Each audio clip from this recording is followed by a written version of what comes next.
rank where the view is nothing less than phenomenal. For how I express and project from my abdominal. The only view better, both my daddy and my mama know. No living parents, my sons give me balance. My wife is my serenity, this mic is my identity. The world is foul enough, that's why I write without obscenities. Provoking danger with broken language and spoken anguish. Begging to get hurt, why would you ask to go through changes? Yes, Lord, life's a chessboard, master the angles.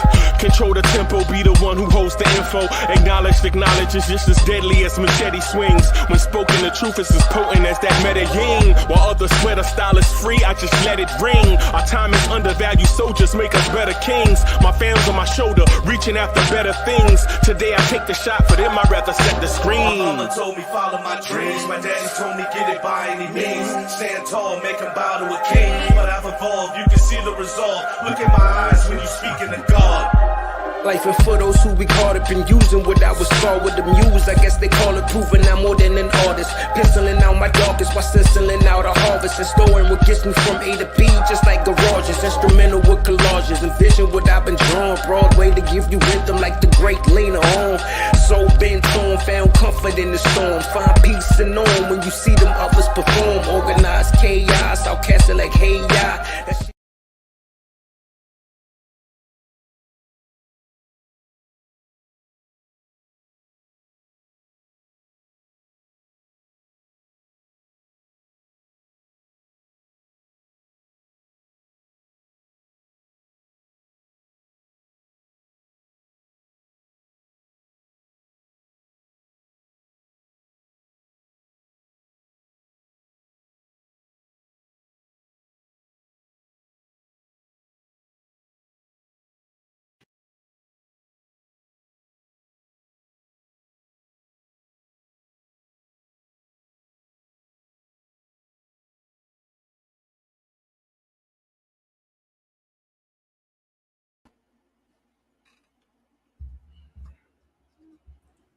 Yo, party people in the place to be. What's good? It's number one Chief Rock Knicks Universe, your main man, Uncle Freezy.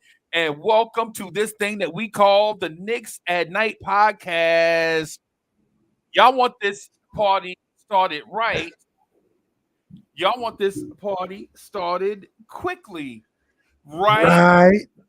I'm in the building with the big Paisan Coach Malpica in the building. Good.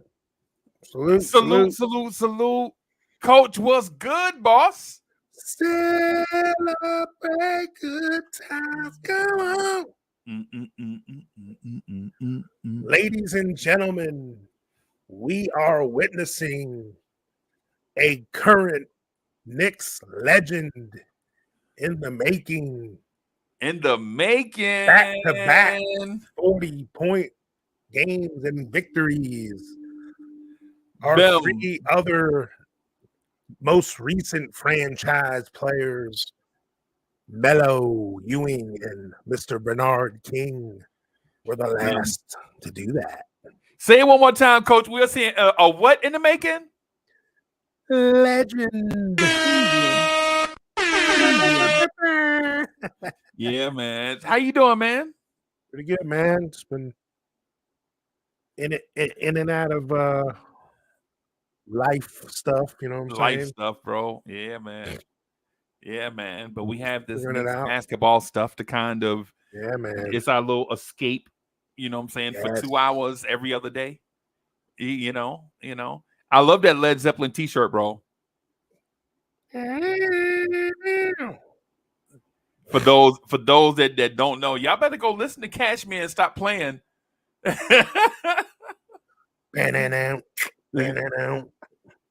Yeah, man. Yo, just real quick before we get into the Knicks talk, bro, I got a lot of positive feedback of the from the show that we did, the music, the songs joint. Oh, nice. Yeah, I got a lot of positive feedback from that, bro. Great, man. People like that, bro. You should definitely rock that stuff again for sure. I'm down. Yeah, they like, man, why you ain't invite me, man? Yeah, it was me and Coach, man. It was me and Coach. Yeah, man. Hey, so the Knicks go on the West Coast trip so far are undefeated. People were getting worried about this little trip. Yeah. Yeah. It's already been a positive. Coach, since I don't want to hog the microphone, man. I got a lot. I have about 10,000 words to say right now, but before I don't want to hog the microphone. You want to jump in first and say what you got? Mets, what's good, bro? Salute, Hey, Matt, salute. I just want to,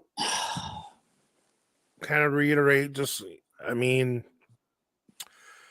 it's one thing to have certain performances by certain people, but it's another thing just to have the threat of certain people out there Right. at certain times. Yep. Like True. OG isn't typically. I mean, isn't lighting up the scoreboard or anything, but just him being out there, it just changes the rotation a little bit. Mm-hmm. And with Hartenstein being out there still, even though he's still on a minutes restriction, he's the time he is in there, he makes his presence known. True. So, I mean, we had that little scare yesterday. I mean, the Portland game, people were kind of worried about OG's elbow again, but I think, To be fair, who'd blame them? yeah, I think he's one of them dog kind of guys that's going to play through pain. Yeah. So it's just little things like it just shows the grit that this team has. Like just I mean, we've said this how many times? I mean, these are games we used to lose all the time, Yeah. and we're just finding ways to just grind them out. Coupled with the I don't know if that's coupled with or compounded by that when you look statistically between the two conferences, the East is viewed as the weaker of the two. Right. Yeah. Well, that's the perception. It's been the perception for a while. True. It's the West has been the stronger conference, top to bottom, for a while. But there's that whole style make matchups, and I think the Knicks. I don't know why. Just even going back to last year, I feel like we've been built to beat West teams. Yeah. True. We've had pretty good luck against West teams lately. True. And to me, and I know this is coach talk, but I think the only team that can beat us is ourselves at this point. Can't blame you. And that injury bug, hopefully that infestation gets cured. Yeah. True. The way I see things, tonight's game, there were points where it gave me heart attacks with how the second Monk got back on the court. He started to try to light it up and galvanize Sacramento to get back in the game. And on a couple occasions, they did get back in front in the second half. But then the Knicks retaliated. It got the lead back and never let go of it. I mean, this game was closer than anyone was expecting. A 7-point plus 7 for the Knicks at the end of the game. Really? You thought the game wasn't going to be close? I was at least expecting both teams to get 100 or more, but to be as low scoring as it was, this was a lot closer than I expected it would be. Right. Is what I was getting at. Yeah. So I had a different expectation, and not just to be just to jump on the opposite side of the point, because that's not what I'm doing. Because I don't care about doing that. You know how somebody make a point and then somebody will jump in on the opposite side of it just to be, what I'm saying, the opposition. I'm stating this as somebody that had a clear thought that this was going to go a different way. What I thought was, I honestly thought this was going to be a game in the 115s where both sides would be knocking down threes. I thought the pace that Sacramento usually plays with was going to catch up to a Knicks team that had a few players struggling offensively coming into this game. And you know who they are. I don't have to point out Burks and Bogey and Bogey, And so I thought we were gonna We'll have to get back to Burks here in a little bit. We gotta get back to it. But let me finish the thought though, so that y'all understand where I'm coming from. So it won't sound like I'm just being oppositional, if that's the word. I thought it was going to be a track meet because Sacramento historically is known for getting up and down the floor, right? And they have one of the fastest point guards in the league, and well, two of them if you count Davion Mitchell, and then they have two really good athletes at the two, and the kid from Alabama and Malik Monk, and then they also have a very skilled big two guard in Red Velvet.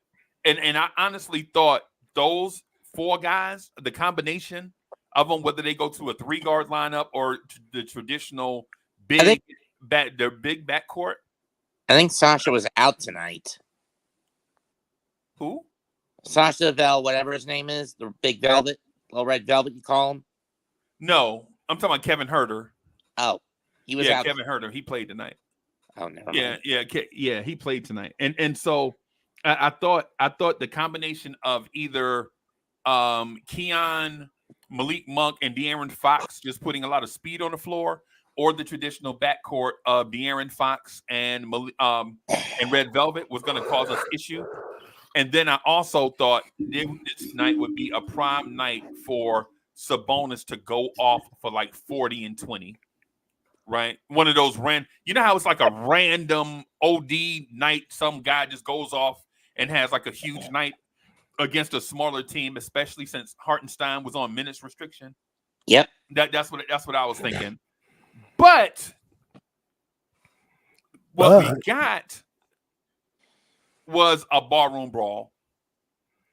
What we got was a finesse team that saw an injured Knicks team that was struggling on offense, and you could see it in their eyes. They felt like if they could get up by 15 on us, that they could cruise, right?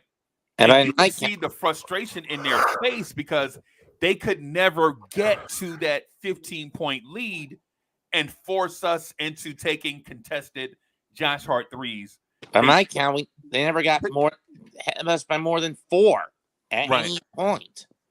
Right. And so the point that I was the point that I was getting at, Coach, is I felt like they thought it was gonna be a match at the net, right? And they wind up being serve and volley. You know what I'm saying?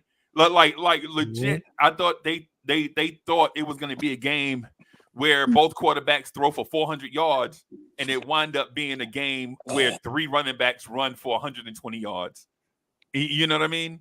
And so by us muddying the waters and getting them in an uncomfortable space, you could feel the frustration with them coming in anticipating one thing, but the Knicks imposing their will. Coach, the Sacramento Kings only took 85 shots. Right? They only took 85 shots, and it's not like they were not looking for those shots, bro. They wanted to shoot the basketball. They wanted a track meet, right? But the Knicks not only held them to 85 shots, I think the Knicks also held them below 40% shooting on the night. Yeah, it was around 39%. And around 29% from behind the arc. Right. Yeah. Yeah. And we did all of that too. And and I know I said a mouthful already. I just want to get this stuff out of the way so y'all understand my position. Right. We did all of that with terrible shooting nights from Deuce, Josh Hart, Dante DiVincenzo, and OG Anunoby. And to a lesser extent, Precious Achua. Yeah. Yeah, Coach. I know that's a mouthful, man. But that's my observation on it. Did you see anything different? No, I mean, I just see that since we've come back from the break, and especially obviously since OG's been back. I mean, even before OG came back, unfortunately, our offense up until these last couple games haven't been much to write home about. But our D's been. I got to look up the numbers, but we got to be letting up the least amount of points the last 5-6 games. Right. Or at least in the last five, mean, at least, yeah, where we're three of those first five, we've let up less than 80, and yeah, it was like last two we've at least let up less than 100. So what's great about that But is we know, well, two things solve that problem on the offense. I mean, we get the guys back at full strength, and then voila, our offense is better. Right. Or two, the guys that are still here shoot better than they've been lately, which started creeping back. You know, DiVincenzo has some timely early game shots. Burks actually hit a couple of timely threes this time.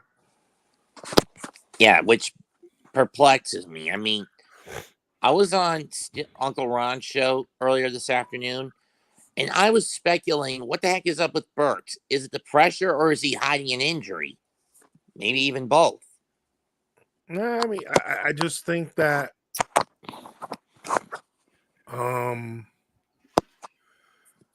him coming back,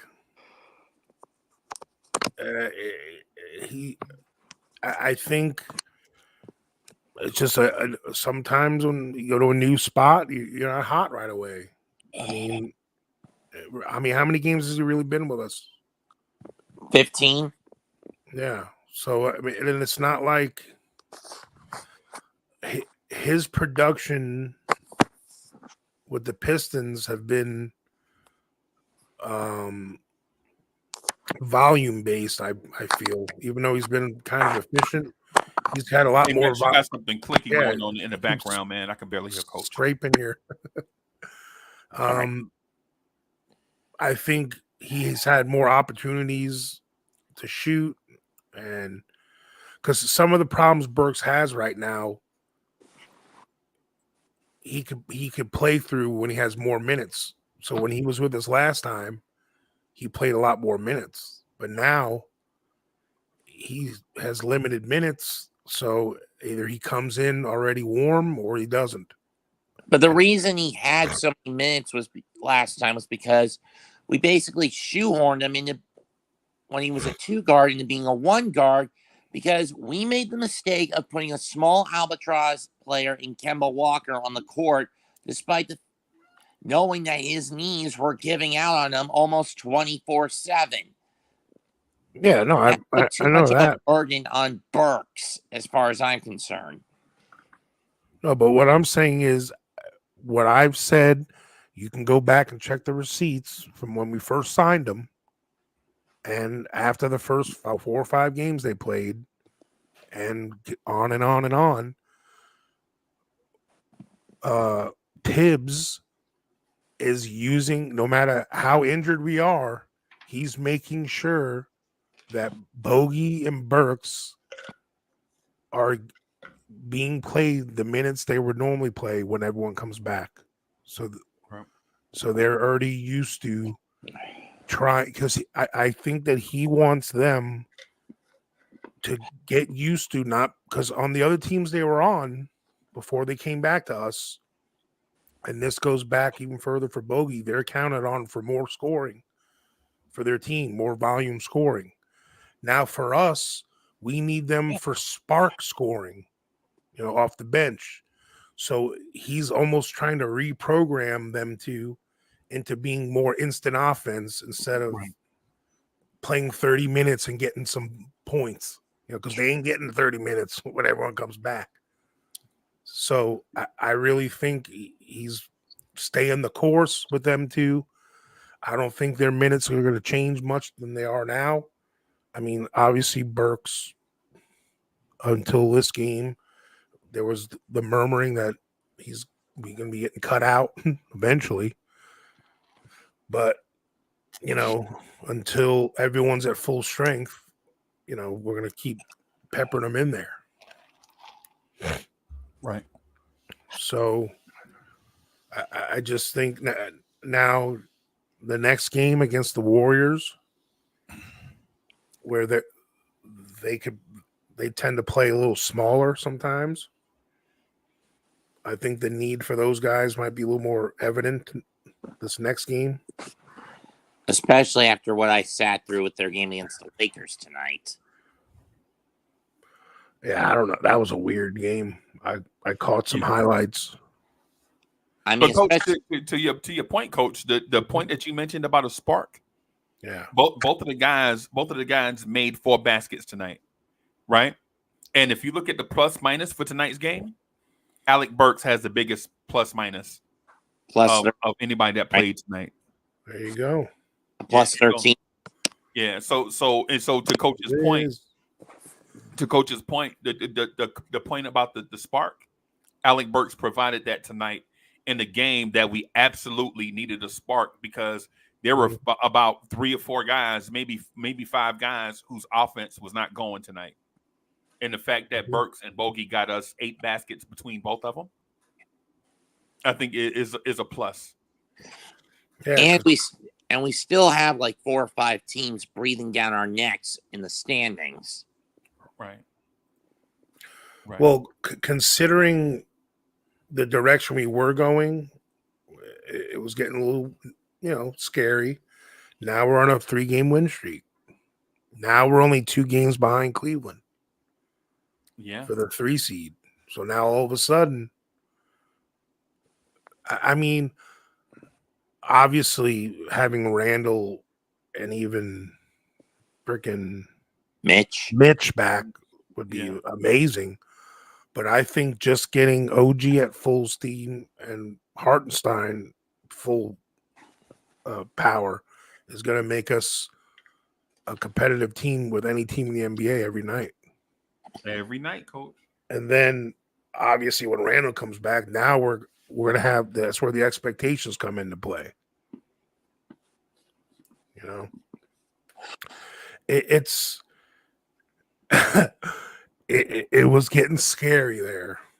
The basketball gods are definitely malicious, dangling these little scary moments at us all. See, they're gonna make us earn.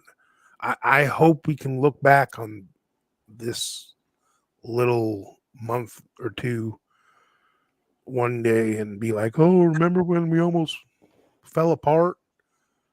Sometimes I wonder if the pantheon of the basketball gods are as vindictive and cruel as the pantheon of Olympus was. Well, the basketball gods are definitely from Boston or something. Right. Real fun. I don't want to, like I said, I don't want to jinx nobody, but them dudes are due for an owie. Yeah. And the one thing I want to mention too is that Sacramento played their behinds off tonight, bro. Yeah. Oh, they didn't. Yeah. They didn't take us lightly. Let's not glaze over the fact that Sacramento was out here playing their hardest. True. They have 2 all NBA players, guys, and they both played healthy. They were legit playing their behinds off tonight, and they were at home, and the crowd was behind them, and they somehow managed to knock down shot. Every time we tried to stretch on them, they reeled us back in. Yeah, we couldn't get away by more than 9 at any given time. Right. We stretched. If you just look at the box score and you didn't see the game, it would look like we cruised to this win, but we did not. We would take we took a 7-point lead. They tied it. They'd go up by 3. We'd come down and take a 1-point lead. They'd come down and hit a 3 and be up by 2 or whatever the math says. And so it was nip and tuck the entire time until late in the game, where you can tell the physicality and the pace, right? The pace and the phicality together wore them down.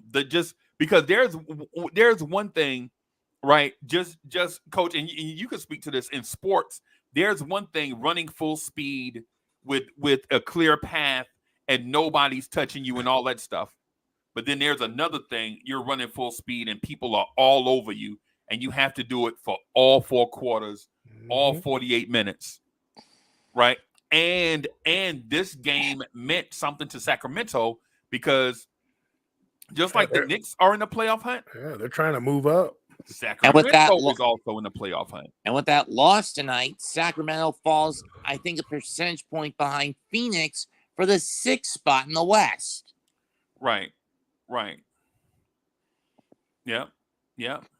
And so for those that don't understand what that means so where Sacramento is right now in the 2-7 matchup, they may have to play either the Lakers or the Warriors or the Mavericks in a play-in situation. They're in that under the secure space of potentially getting one of those weird play-in scenario matchup type things, which makes everyone uncomfortable. You know what I mean? Yeah. All I know is this is what I told myself before this West Coast swing. Okay. I was realistically, I was hoping. A lot of people say, "Oh, if we can go 500 on our West Coast trip," because the reason why I was saying that was when we come back, we have 4. Now, I know there's never gimmies with the Knicks. Coach, you know what I was about to say. The Nets. But we got the Nets, Pistons, Raptors, and Spurs. Right. You read my mind, bro. You like knew what I was 4, right? But if we can get like 2 or 3. Don't jinx it! Don't say it. Man. It's gonna look good. Don't say it, Coach. Don't say it. I'm not going to look too far ahead. Yeah, but you're saying the schedule eases up slightly is basically what you're doing, right? It'll be a good reprieve for like a week or so. Randall to come back on, maybe even get Mitch back against. Right. Oh no, not against the Heat. He might get hurt again. Right. Yeah. And so I understand your logic right there. Yeah, Justo11 is in the building. Shout out to the chat. Right. Justo11. Thank you for the generous contribution. Justo says held a 118 point per game team to 91. We got dogs. JB did what all NBA players do. Burks Jordan woke up. Good vibes tonight. True. Nick Yak is in the building.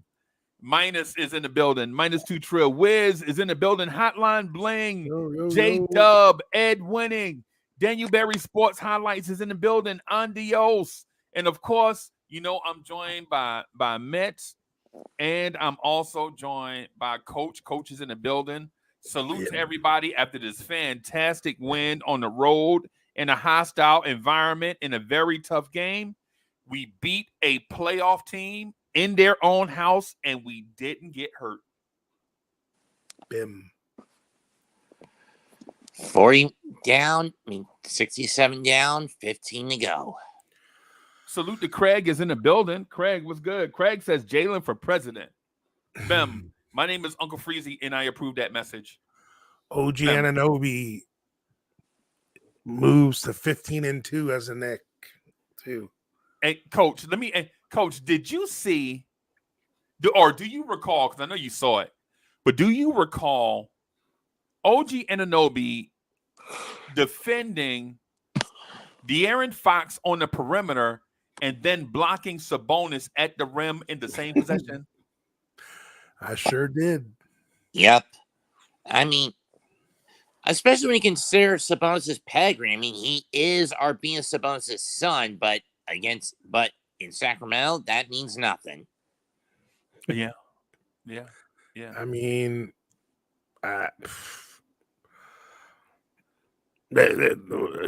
anyone that doesn't say we're a different team defensive, like with Hartenstein and friggin' OG back, it's a whole nother animal on defense. Period.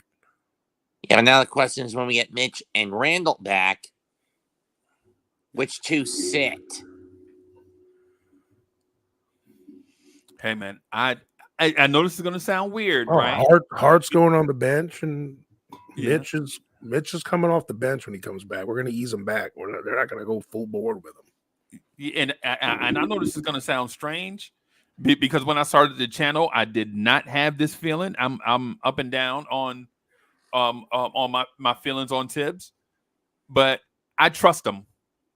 Whatever he does, I think this year he has proven that in these weird circumstances that you can at least trust his decision making, in that he is amenable to being flexible with the rotation, the offense and defense, and the personnel groupings. Right. The thing is in prior and say 2 years ago, we would not even dream of having this conversation. Right. Last year, we would get to the fringe of having this convo.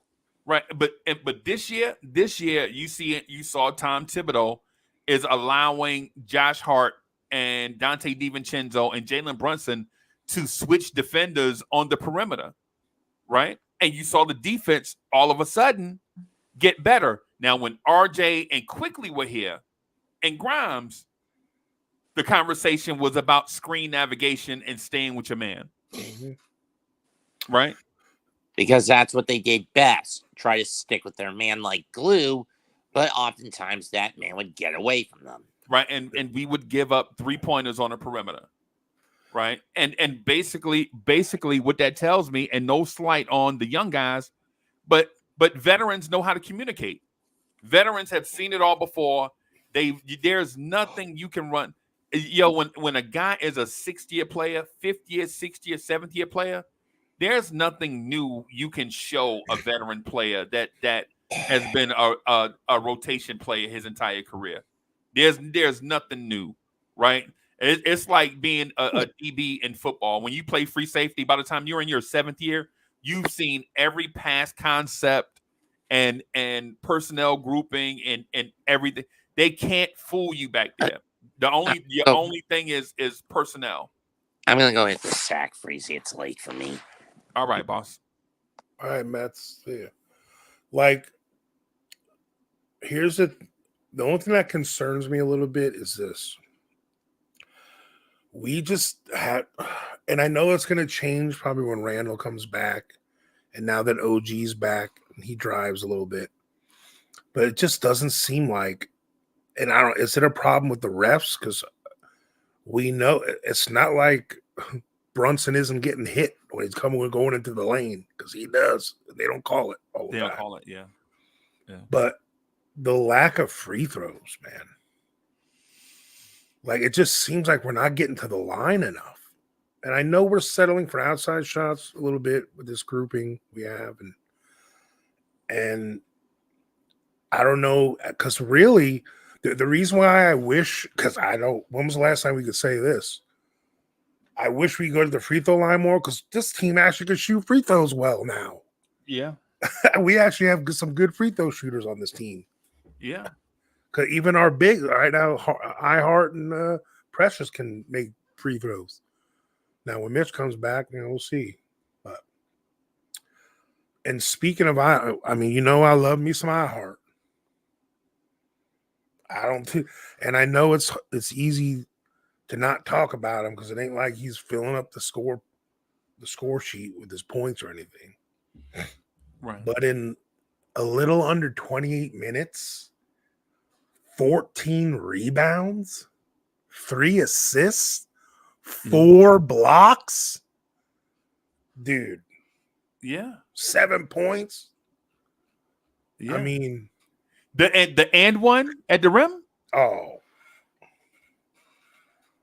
Were you not impressed with that one? He was smothered, bro. yeah. The thing that's great about, especially when Mitch comes back too, we actually have 2 centers that will not bat an eye against any 5 in the league. Period. Right. They have no hesitation at all. Right. And I'm just looking forward to what. Obviously, I'm excited if Mitch comes back for the obvious reasons we all are excited from the comeback. But the part that I'm excited about is letting Precious be that 4 in the rotation. The jumbo wing Yeah. that can guard a bunch of guys anywhere from. He'll be able to guard anybody from Jimmy Butler to Giannis. Yeah. And not the primary assignment, of course not. You don't want him to be but with the good guy, with the great NBA players, you need to be able to rotate bodies onto those guys. Coach, you know who I compared him to while you were away? I compared him to, you remember Jerome Kersey? Mm-hmm. Yeah. Yep. That's who he plays like to me. Maybe Kersey may have been a smidge quicker, maybe a smidge stronger. Yeah, maybe a hair better outside. Yeah, because at one point Jerome Kersey was knocking down them threes, man. You remember that? When all of a sudden his 3-point shot just clicked, and you were like, "Oh, holy crap!" I remember he used to jump and he used to click them. He jumped high. He was like a high jump shooter. He used to click them feet together when he. Dorothy, there's no place like home. I don't know if you've ever seen. There's a little side thing, but I'm sure everyone looks at TikTok and all that stuff. Whoever does. Sometimes it's on the YouTube shorts. Save TikTok. Have you seen the whole that? I forget the guy that has whose channel it is. It's like he's trash in the 90s. The 90s was trash. Oh yeah, I saw that mess. And I mean, it's just like the whole thing when Skip Payless friggin' would show all the bad clips of LeBron, kind of thing. But there, when you do look back, look, we're old heads. Obviously, we can go back and name some guys that could play today and all that stuff. But I'm not. I go along with the times. I adapt. I'm not done. I know what I see. There's a lot of guys that get run off the damn court if they played today. Yeah, a lot of dudes. I mean, half the Knicks. I don't know, but shit. More than half, really, because hell, we've talked about this before on the channel. One guy that don't get enough credit because unfortunately he didn't win the championship was Patrick Ewing. Carried them. I'm talking about. You think Brunson was carrying? Shoot, the OG carrier was Patrick Ewing. That dude, he had nobody that could score. And then all of a sudden, Starks a little bit, was scoring. Right. Everyone else was. They had Patrick Xavier McDaniel a little bit for that brief stretch that 1 year. Vandaway, 89, and some Doc Rivers for like 2 years, and Derek Harper for like 3 years or 4 years, however long that was. Yeah, but it was Patrick Ewing and some goons, basically. And this team, or let me read the super chat just real quick. Allow me to read the chat. I'm just going to read the super chat real quick. Justo11, thank you for the generous contribution. Justo says, what's your thoughts on how we handled that third quarter? Also, thoughts on a ref officiating these past 5 games? Coach, how about you answer the first one? What's your thoughts on how we handled the third quarter? And then I'll answer the second question. You okay with that? Yeah, that's good. Okay. Man, I, like what part of handling the third quarter? You mean how he came out to play, or I think I'll just take it to this. We started off slow in that quarter. Obviously, there was a point about halfway through or 3/4 through that quarter. We only had like 10 points or something that quarter. I'm like, man, I was getting a little nervous because Sacramento wasn't going away. No. But what I loved about the third is our defense kept us in the game. And then Jalen Brunson started doing his thing, towards the middle to the end of that quarter. Yep. His and one at the rim. Yeah. And he made a 3 that quarter. And I think Dante made 1 too. Yep. But Dante missed some shots though that quarter.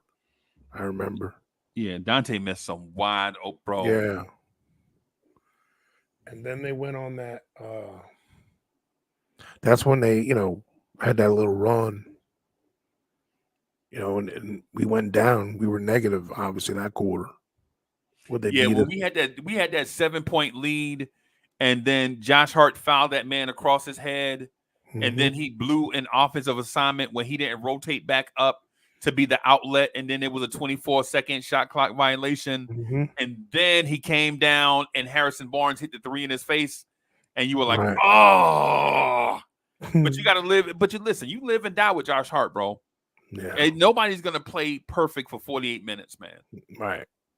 Yeah, I mean it's just a part of it, man. You win some and you lose some, man. That's it. So before people in the chat start blaming Josh Hart for something, bro, it's NBA basketball. All these teams are talented. You know what I'm saying? Yeah, and it's a game of runs, man. Yeah. I mean, the other team, even the worst team in the NBA can get hot, man. I mean, it's just, yeah, they get paid too. Yeah, and really, we basically, I mean, our defense kept us in that, it kept the bleeding from getting worse. It could have been worse. Right. I mean, we were making them earn their offense. Hey, but coach, so were they though. I want to continue to give Sacramento credit. Like our defense was smothering them, but they were also smothering us, bro. Right? They were. When you look at OG and Anunoby made 1 basket tonight. Deuce didn't score. Yeah, because they were they were trying to make other guys beat us, but that Jalen just, I mean, he's just showing why he should be in the rotation of being mentioned for MVP, man. Wow. Just, I mean, are you serious? Like he should be legit entrenched in the MVP conversation, or are you saying he should be thought about? If the Knicks come out of this with a top 3 seed by the end of the year, after what we went through, injury-wise, and who we actually lost, and for us to still stay with our head above water, what else is the definition of MVP? Yeah, yeah. I mean, there's either 2 guys you're going to give credit to, or you can say both of them. Then I don't know, or a mixture of the 2. Either Jalen Brunson needs to be considered for MVP, or Tibbs needs to be considered coach of the year. I think both should be in the conversation. Yeah, they both should be. I think both should be in the conversation. And to your point, just really quickly, Tom Thibodeau having at one point 4 starters out, and this team's still winning 50 games, you should put that Coach of the Year trophy in bubble wrap and walk that thing from the league office in Manhattan to Westchester with a Knicks practice set and give it to Tom Thibodeau, bro. Without a max player to boot. Right. You should legit walk that award from Manhattan to Westchester and hand deliver it to Tom Thibodeau. If the Knicks win, okay, so if the Knicks win 50 games, right? If the Knicks win 50 games, you should walk that thing to Westchester. If the Knicks win more than 50 games, and this is me speculating, right? This is only me speculating, right? I'm not guaranteeing the Knicks are going to win 50. I'm not saying that the Knicks are going to win 50. I don't know. I don't know, right? At this point, I don't really even, well, I do care some because there's a separate conversation I'll probably have during the summertime, right? And it's surrounded around, the organization, the front office winning 50 games to validate themselves, right? But my thing is if Brunson and Tibbs and this team wins, so how many games are left? 15, right? Yep. We have to go if this 10 team and goes 5. 10-5 the rest of the way, that's reasonable, right? Especially with that stretch of games that you mentioned after this road trip, right? Mm-hmm. Right. So if the Knicks go 10-5, I think they should walk that award across town, across the city, out to Westchester, right? And also, I think Jalen Brunson should get legitimate and not random be kind, don't rewind, or be kind, please rewind votes. Not courtesy MVP votes, but legit be in the MVP conversation. And Justo, we're gonna get to the second question, right? But Coach opened up this runway for us to have this conversation. So just want to have this conversation with Coach, and then we'll address the second question next, right? Coach, you mind if we just stay in this lane? Yeah, for sure. I don't know if you want to address the officiating thing first, but let's keep the momentum, and then we'll address the second second. Yeah. If the Knicks somehow win 50, 52 games, whatever it is that they win, I think Jalen Brunson's a top 5 MVP candidate. Oh, definitely. And to be honest with you, when I'm looking at the MVP candidates right now, I'm just going to go back to the standings just really quickly, right? Just going to go back to the standings, right? Giannis is going to get MVP votes. Donovan Mitchell is going to get MVP votes. Tatum is going to get MVP votes. SGA is going to get MVP votes. Jokic is going to get MVP votes, right? Anybody else outside of that, was their season more impressive than Jalen Brunson's? Right? Think about it. Think about this. Has Jason Tatum's season been more impressive than Jalen Brunson's? No, they've been healthy all season. And who has more help? Who has the best starting 5 in the league? Boston. Right? Brunson is doing more with less, and Tatum is doing less with more. I mean, the only person statistically that's doing better than Brunson and is translating to their team being successful is SGA. Yeah. And we mentioned him already, though. Yeah. But I mean, of all the ones you already mentioned, he's the only one to me that's statistic wise is like, whoa, compared to what his team's doing. I mean, obviously, I guess Jokic too, but they're the number 2 seed right now. I didn't even realize. Right. I would say I would say to the MVP conversation, just the MVP conversation in general. Just the MVP conversation in general, I think you have to place Jalen Brunson in the MVP conversation, because when you think about the word value, right? Would Boston be a 40 or 50 win team if Tatum missed the entire season? Absolutely, they would be. Right? Absolutely, they would be. They would shuffle around the deck chairs and find a way to win 40 or 50 games. Right? If Giannis missed the entire season, would that Bucks team win 40 or 50 games? I think they'd win over 40 for sure. I don't know if they'd win 50. Right?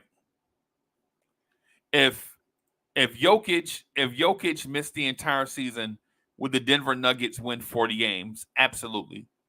If SGA missed the entire season, would they win at least 40 games? Absolutely. Right? I guess what I'm saying to everybody is if the Knicks didn't have Jalen Brunson on this team, I don't know if this team wins 40 games. I just don't know if the team would be good enough to overcome the absence of, say, for instance, if Mitch were healthy and Brunson were not, right? Does this team win 40, 50 games? I'm not sure. Maybe they do, maybe they don't. But I think if you're talking about MVP and you peel back the layers and focus on the word value, I think the Jalen Brunson is more valuable to the Knicks and the league than maybe Tatum is to the Celtics. Maybe he is, and maybe he is not. But in my mind, I think it's worth the conversation. I think Jalen Brunson is and should be in that top 5 MVP conversation. Anything less than that, I think is really means the national media is not paying attention to what the Knicks are doing. And on the second part of that question,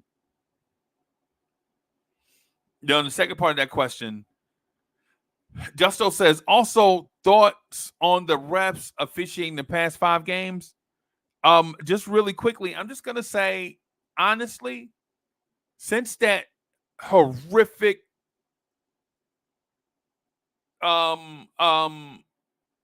All-Star game that we saw, right? Since that horrific All-Star game that we saw, I think the officiating across the league has been more physical. I mean, or been more in line with being more physical. I think the referees across the league, right, has been the game has been officiated differently, and across a lot of YouTube channels, I think everybody is saying that, right? And Nick Yak says you're on record for 60, if I remember right. Yeah, I said 60 at the beginning of the season. Man, I was wrong.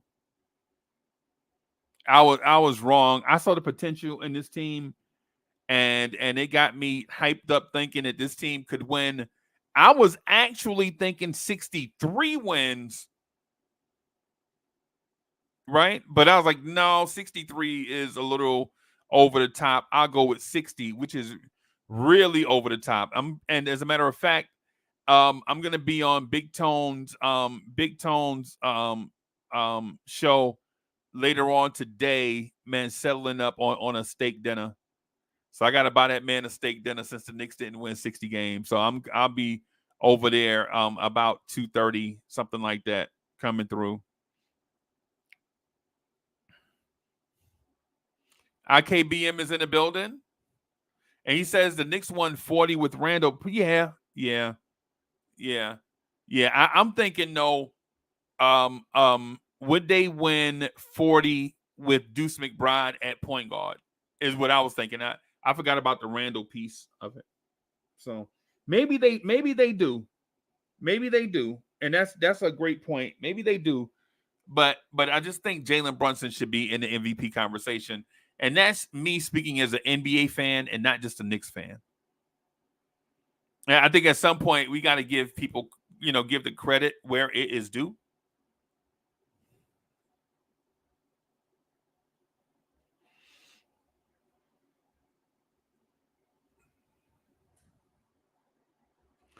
Smitty is in the building. John Smith, what's good? Yeah. Yeah. And then plus also, I said that thinking when I said 60 wins, I was saying 60 wins with the mindset that RJ Barrett and Emmanuel Quickly would take that veteran leap. Right? When I saw the last few games of the season last year, that stretch of the stretch in the regular season, I really thought RJ Barrett and Emmanuel Quickly was going to take that next step. So I had been saying it all summer. I had no idea we'd trade for OG Anunoby. So I'm not going to sit here and shoot y'all the gas like I knew that we were going to trade with Precious. Right. Right.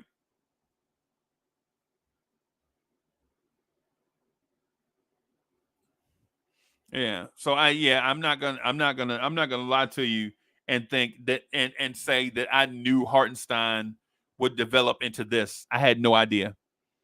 Right. I had no idea that we were going to trade for OG Anunoby and he'd be 15-2 as a Knick. Right. I had no idea. Or 14-2 or whatever his record is. I had no idea that Precious Achiuwa would be this. Though I had been saying all summer the Knicks needed a jumbo wing type player. And I know that's an unpopular opinion, right? The jumbo wing thing. I know it's not, a popular take, when it comes to basketball and such.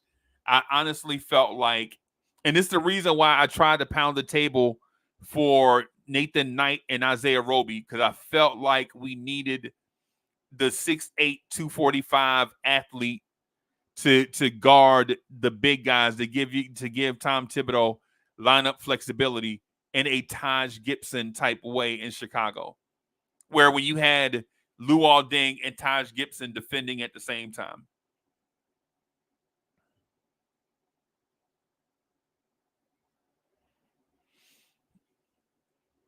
Yeah, man. I'm excited about this win, though. And honestly, when I was watching the ending of this Sacramento game, I was thinking this has got to be the most impressive win of the season. And maybe I was caught up in the moment. You know how I'm human, right? So sometimes we become prisoners of the moment. We're human, right? At the same time, I do feel like it's one of the more impressive wins we had all season. We play a playoff team on their floor with 2 all NBA caliber players, healthy, with an innovative offense. That Trident offense they run is innovative. People have been trying to steal it people have been stealing elements of this offense for the last year and a half or so. However long Mike Brown has been in Sacramento, other teams have been copying what Mike Brown is doing.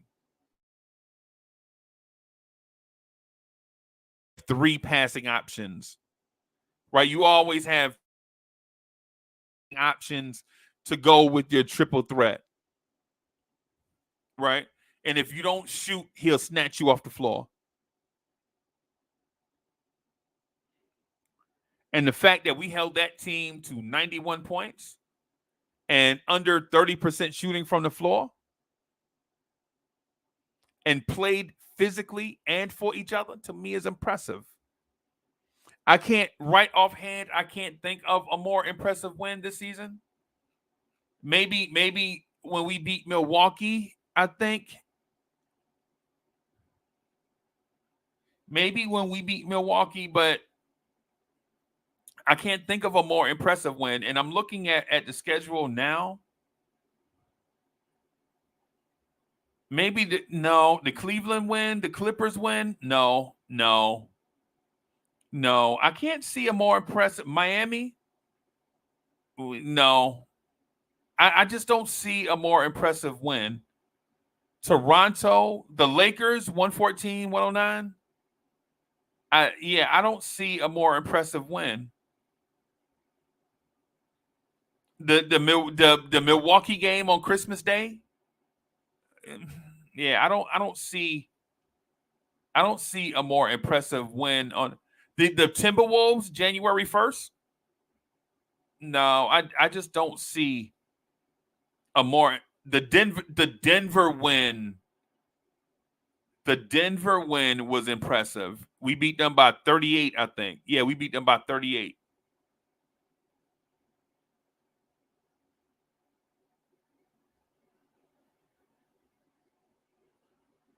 Where's the Philly win? The game we blew out Philly. Yeah.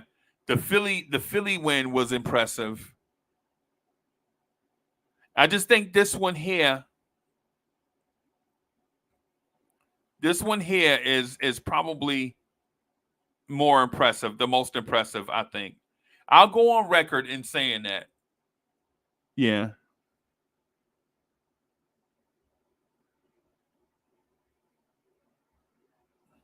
Yeah, I'll go on record saying that I think this game tonight against a fully healthy playoff team that is looking to move up in the standings. We fly across. Well, we didn't fly across country just to play them, but you get what I'm saying. We flew across country. We played Portland Thursday night and then played them tonight and whatever, and to beat them on their own floor, to put up our playoff type defense against their playoff type offense. And tonight, this one night, now I'm not saying we're better than Sacramento. I'm not saying that I'm not saying that we're better than Sacramento, but what I'm saying is for one night, Tom Thibodeau's defense was more impressive than Mike Brown's offense for one night. And we can say officiating and no matter what excuse you use, because if one was to say officiating, I could point out health. They're healthy and we were not.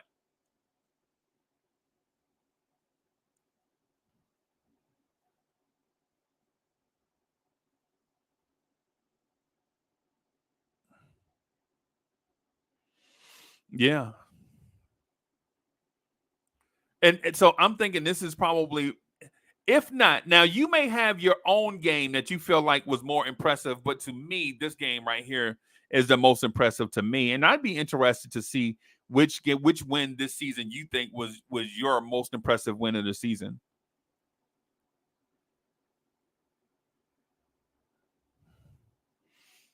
And to me, with the officiating and how physical the games have been lately, what I'm gonna say is I think this might be one of the better coaching jobs Tibbs has done this season.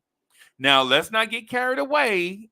Right now, I don't want to get carried away and start all of a sudden, calling him Pat Riley, right? But tonight, we should give that man his flowers. And I know how people, I know how you guys feel about the Tom Thibodeau flower hour. We criticize Tibbs a lot, but that's not unlike any other fan base who criticizes their coach. Every fan base has feelings about their coaches. Right? So with that said, I'm going to get out of here. It's going to be a busy day for Lawrence Tears. So we got the 718 boys coming your way at 10 and old school Knicks coming your way at 11-ish, depending on how the guys finish up. I'm going to go buy Big Tone a steak dinner, probably about 2:15, 2:30. And I think we're also going to do the Check Ball podcast, go around the league. That'll be at 3:00. Thank you, everybody, for coming through, rocking with us, supporting. To Patreons, to all the members and the Patreons. So we're gonna have new content for you guys coming up. I've been working with Soulfinger and some others for some content, things of that sort. I'm just put some stuff out there for everybody. Just putting a lot of thought into some stuff, kind of reshuffling the schedule and everything. I'm gonna get out of here. Set your alarms and everything. We'll be back up bright and early, 10 a.m. The 718 boys be in the building. Peace, everybody.